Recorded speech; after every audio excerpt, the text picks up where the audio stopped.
बिस्मिल्लाहिर्रहमानिर्रहीम। अब्दुल तवाब आज एक मोटिवेशनल स्टोरी के साथ आपकी खिदमत में फिर दोबारा से हाजिर है। नाज़रीन किराम, आज मैं आपको बताऊंगा कि हमारे माशरे का बेबस किरदार कौन सा होता है। जी, हमारे माशरे का बेबस किरदार बिगड़े हुए बच्चे का बाप होता है। जब माशरे में वो नौजवान चोरी करता है या चोरी के केस में अंदर जाता है या फिर कोर्ट कचहरियों के चक्कर काटता है, उस वक्त जो उस वालिद की बेबसी का हाल होता है, वो आप सभी को, शायद आपकी जिंदगी में कोई ऐसा बंदा होगा जिसको आपने इस हाल में जरूर देखा होगा।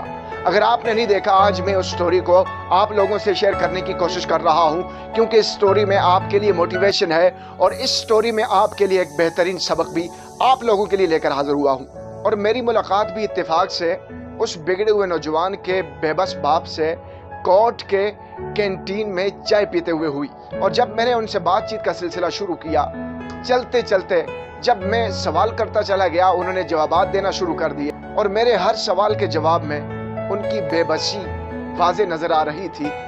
और जब मैंने उनसे उनके नौजवान बिगड़े हुए बच्चे के मुतालिक सवाल किया, तो फिर उन्होंने जो जवाब दिया है, उसी जवाब की खातिर आज मैं ये प्रोग्राम रिकॉर्ड करके आप लोगों तक पहुंचाने की कोशिश कर रहा हूं। जब मैंने उनसे ये सवाल किया कि आप माशरे के एक सफेद पोश और इज्जतदार इंसान हैं, आपका बेटा कैसे उस ट्रैक पे चला गया, तो उसके जवाब में उन्होंने एक आह भरी और उसके बाद उन्होंने इसका जवाब दिया और कहने लगे कि बेटा याद रखना, ये कहीं ना कहीं उसकी परवरिश में कोई मुझसे कोताही हुई है, कहीं ना कहीं मेरी जो तरबियत उसको दी हुई थी, उस तरबियत में कहीं ना कहीं खता हुई है, जिसकी वजह से आज मुझे ये खमियाजा भुगतना पड़ रहा है। यहाँ पे जब उस बेबस बाप ने मुझे ये जुमला कहा और मेरे रोंगटे खड़े हो गए, और उनका ये जवाब और उनकी ये बात मुझे इतना तड़पा रही थी, मैं मजबूर हो चुका था कि ये बात आप लोगों से भी शेयर करूं। सामीन किराम, आज आप एक बाप भी होंगे, आप इस वक्त एक नौजवान भी होंगे।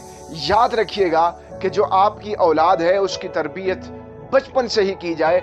अगर आप बचपन में अपने बच्चों की तरबियत नहीं कर पाएंगे, परवरिश में कहीं कमी छोड़ देंगे, वो बच्चे जब नौजवान होंगे, जब वो बच्चे बड़े हो जाएंगे, वो बच्चे आपको नुकसान देंगे, आपकी इज्जत को नुकसान देंगे। जब आप बीज बोते हैं, जब वो बीज एक पौधे की शक्ल में होता है, उस पौधे को आप दाएं मोड़ना चाहें, बाएं मोड़ना चाहें, जिस सिमत मोड़ना चाहें, वो पौधा बआसानी मोड़ सकता है।